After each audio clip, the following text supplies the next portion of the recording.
Hello friends, स्वागत है NCERT zone में। 67th बीपीएससी का नोटिफिकेशन आ गया है, जो डेट आ गया है 20 सितंबर और 22 सितंबर, और इसके लिए एक जस्टिस के लिए प्रोटेस्ट चल रहा है। और प्रोटेस्ट आज हुआ भी था बीपीएससी ऑफिस के बाहर, लेकिन इसका बहुत अनफॉर्चुनेट सीन देखने को मिला। जैसे मैंने आपको टेलीग्राम ग्रुप में ही बताया कि ये क्योंकि ये आपका अधिकार है।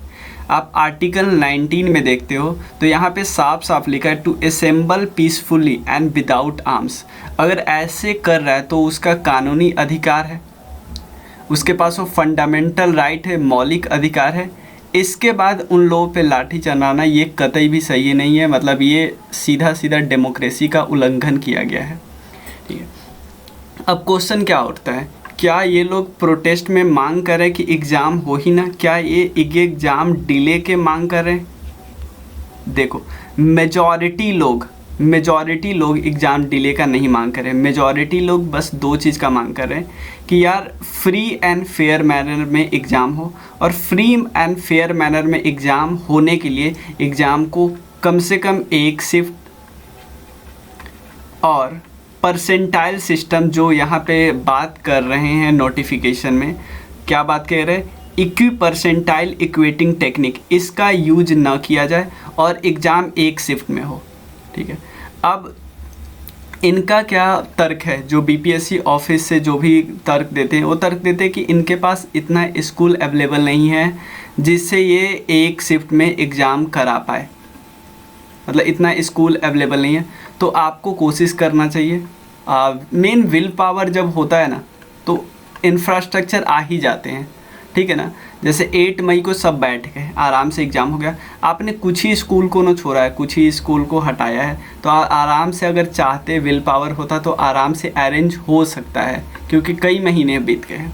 ठीक है, अब स्टूडेंट के मन में बहुत कुछ चलता रहता है, खासकर 67 में भी क्या करे कुछ समझ नहीं आ रहा, मोटिवेशन जीरो हो गया है।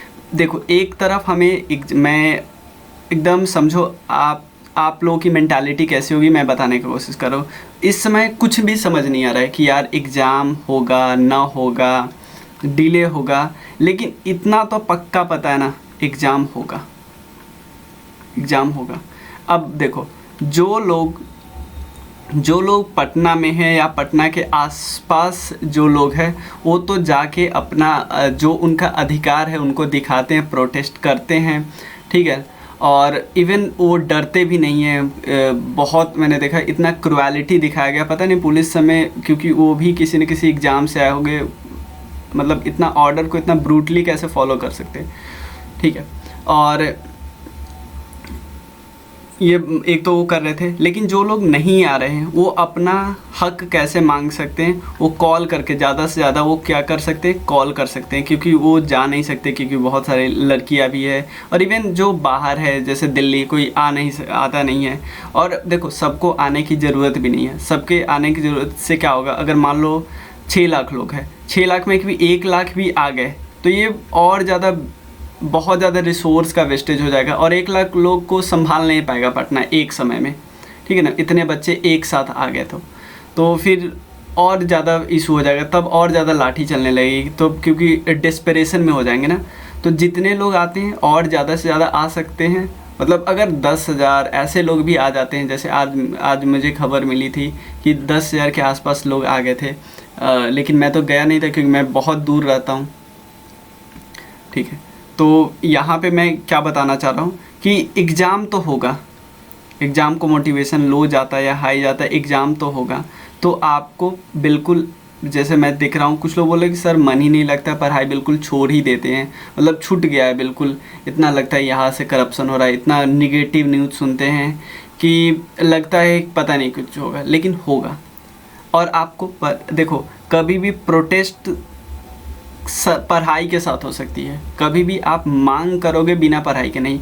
एग्ज़ाम हो गया, चलो 20-22 सितंबर ना हो, नवंबर में हो गया, अक्टूबर में हो गया, 20-22 सितंबर को देखो, अभी तो बहुत बहुत बहुत ज़्यादा 99% चांस है कि सितंबर में ही हो, जब वो डेट निकाल दिए। अब कोई अगर बहुत बड़े लोग जैसे सीएम या डिप्टी सीएम ये बीच में आ गए, तभी डेट डिले हो सकता है, और तभी 1 शिफ्ट हो सकता है परसेंटाइल शिफ्ट हो, मतलब एक शिफ्ट होगा और परसेंटाइल एक शिफ्ट होगा, तो फिर परसेंटाइल, दोनों में से एक चीज़ कर दो। परसेंटाइल हटा दो तो एक शिफ्ट में करने की नौबत होगी। तो क्योंकि आप 2 शिफ्ट करोगे और परसेंटाइल नहीं करोगे तब तो और लोचा हो जाएगा, तब तो कोई बहुत ख़राब हो जाएगा। मतलब 2 शिफ्ट करो तो कोई ना कोई ऐसा सिस्टम लाना होगा। तो ये तो हमें पता है एग्ज़ाम होगा, तो एग्ज़ाम के लिए तैयारी आपको करना पड़ेगा। मोटिवेशन को लो नहीं आने देना है। आप बस खूब जोर शोर से तैयारी करो। जब टाइम मिलता है आपको प्रोटेस्ट अपना दर्ज कराओ। और जो पटना के आसपास लोग हैं वो बहुत बहुत बहुत अच्छा काम कर रहे हैं, और क्योंकि देखो वो सबके लिए लड़ रहे हैं, ये बात ध्यान रखना है। और मेजॉरिटी देखो, हम ये नहीं मान सकते, देखो सबके कुछ प्रॉब्लम भी है। जैसे मान लो कुछ प्रॉब्लम, कुछ लोग डिले के फिराक में इसलिए नहीं, जैसे कुछ लोगों के पास प्रॉब्लम हो सकता है, उनके बहुत सारी गर्ल्स होती है, शादी का ये वो हो जाता है कि मतलब तुमको टाइम नहीं मिलेगा। मेल के साथ भी हो जाता है कि जितना डिले हो जाता है तैयारी, और कुछ लोग फिर बाहर चल जाते हैं कमाने, ऐसे वैसे, मतलब बहुत सारा लोचा हो जाता है। टाइम पे एग्ज़ाम होता रहे ना तो एक कंटिन्यूटी, लोगों को लगता है यार हम अगर इस साइकिल में घुसे तो हम निकल जाएंगे जल्दी। मतलब ऐसा नहीं कि इस साइकिल में घुसे तो हम 1 आध साल 2 साल 5 साल में नहीं निकले, तो फिर लोग घुसना नहीं चाहते हैं। तो फिर मे बी अच्छे कैंडिडेट ना मिले अगर बहुत ज़्यादा डिले आप एग्ज़ाम में ले रहे हो सकता है ना, ये भी सोचने वाली बात है। क्योंकि जो बहुत जो अच्छा कैंडिडेट है वो सोचता होगा यार ये एक दलदल है, हम फंस जाएंगे, कुछ साल के लिए फंस ही जाएंगे। तो हो सकता है वो जो एक्स्ट्रा ब्रिलियंट स्टूडेंट आने वाले थे वो आएंगे ही नहीं, और एडमिनिस्ट्रेशन को इससे घाटा होगा। ठीक है, तो देखो पढ़ाई तो करनी होगी, तो आपको पढ़ाई बिल्कुल नहीं छोड़ना है। पढ़ाई साथ में करते करते करते रहना, आपको छोड़ना नहीं है। मोटिवेशन लो जाएगा, ऊपर करना है, इंटरनल मोटिवेशन लाना है, क्योंकि कोई आपको मोटिवेट नहीं कर सकता। ठीक है ना, अंदर से लाना ही होगा। तो प्रोटेस्ट दर्ज करते रहिए, यहाँ पे फ़ोन आप करते रहिए, आप अपना प्रॉब्लम बताते रहिए, मेल करते रहिए। देखो कुछ न कुछ से तो होगा ही होगा, और वो जल्दी पता चल जाएगा। ऐसा नहीं कि अब मुझे नहीं लगता कि एग्ज़ाम डिलेवल होने वाला होगा तो आपको 5 सितंबर से पहले पता चले, मतलब 1 वीक में पता चल ही जाएगा। ठीक है, क्योंकि आज मुझे पता चला है कि जो डिप्टी सीएम है तेजस्वी यादव जी और स्टूडेंट का गुट उनसे मिलने वाला है। तो ये लोग अगर फैसला लेते हैं, जो ऊपर से फैसला हो जाता है ना, तो जल्दी ही आ जाता है। ठीक है, और वो जल्दी पता भी चल जाएगा। तो देखिए क्या होता है, लेकिन इस बीच पढ़ाई नहीं छोड़ना है, ये बात आपको पता होना चाहिए। तो चलिए मिलते हैं। आपको कोई भी डाउट हो, कुछ भी फीडबैक देना हो तो इस नंबर पे आप आराम से मैसेज कर सकते हो। और जो लोग हमारे साथ जुड़े हैं उनके कुछ चीज़ें और बता दूं। देखो आपका एग्ज़ाम शुरू होने से पहले, जैसे मैंने आपको, देखो मैं इस कोर्स शुरू होने से मैंने वादा नहीं किया था कि मैं आपको घटना चक्र करवाऊंगा, लेकिन इसमें मैं घटना चक्र डाल रहा हूँ। और घटना चक्र बहुत सारे, modern history majority portion complete हो गया, तो हिस्ट्री और साइंस तो पूरा मैं कवर कर रहा हूँ, हिस्ट्री और साइंस। ठीक है, और ये है। उसके अलावा बिहार पे मैं थोड़ा और जोड़ दे रहा हूँ। एक जो घटना चक्र की बुकलेट है उस पर मैं उससे भी मैं कवर करा दूंगा। एक तो बिहार स्पेशल पूरा प्लेलिस्ट कवर है, पूरा बिहार स्पेशल वहाँ पे कवर है, लेकिन थोड़ा और ज़्यादा रिवाइज, क्विक रिवीजन के लिए घटना चक्र का जो चित्रात्मक वाला है ना, उससे भी हम कवर कर देंगे। और करेंट अफेयर्स, एक तो हमने इसको कर लिया, यहाँ कौन करे, एडुटेरिया। ठीक है, एक पहले पूरा कवर करो, और उसके बाद टाइम मिलेगा तो आप कोई एक मैगजीन कर लेना। क्लियर, एक तो पूरा पहले पूरा कवर करो। तो और ये हमारे कुछ नंबर है, यहाँ पे आप मैसेज करके अभी भी कोर्स ज्वाइन कर सकते हो। और 68 का पूरा फाउंडेशन कोर्स ये जल्दी स्टार्ट होने वाला है। ठीक है, इसमें पीटी प्लस मेंस दोनों होगा।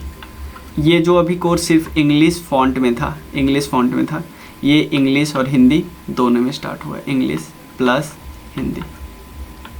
चलिए मिलते हैं फिर नेक्स्ट वीडियो में। तब तक के लिए पढ़ते रहिए, पढ़ाई नहीं छोड़ना है, पढ़ते रहिए, क्योंकि उसके अलावे कोई ऑप्शन नहीं है। Thank you.